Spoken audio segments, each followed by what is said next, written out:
Čaute, dajte like, odber, zvonek a dneska budeme si otvoriť fizzy drink. Sponzorom toho videa je CapCut, starám sa z neho menuje. Keď na koncu vidíte, že je CapCut, je to od CapCutu. Dobre, idem na videjko. Je to fizzy drink. Som ho kúpil z Granula, Štiňáku. Keď tak môžete vymírať odber, keď budeme chutnať ďalší fizzy drink, len inej chuti, tu bude cola. Budem vydať napríklad o 2 týždne. Pripravte sa na to. A keď chcete také kupovať, tak keď máte veľa peniazí, tak sa oplatí kúpiť. Keď máte chuť také malinovky.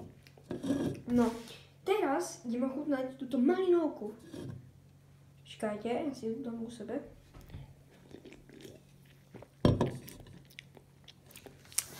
Je to malina, úplne čisté do maliny a je také menej cukru, by som povedal. Od kozy, od Pepsi, to je náhodou tak, že to je také hociaké. No, tu vidíte, že tu sa dá vyhrať, to naskenujeme, je to zhalené, už sme na Slovensku.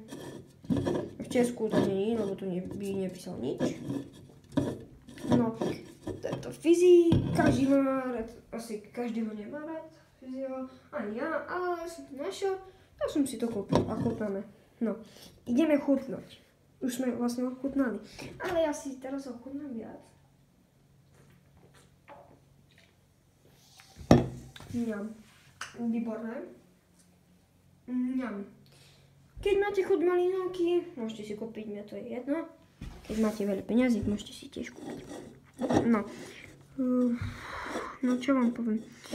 Ďalší videjko bude o tým, že si naskenujeme tento QR kód a pozrieme sa, či tak dačo nevyhrajeme. Keď dačo vyhrajeme, tak to je výborné, lebo keď vyhrátim dačo napríklad pri PlayStation, tak ja sa budem tak tešiť, lebo ja mám PS4 a budeme natáčať na nej videjka z Fortniteu a to zatiaľ bude koniec.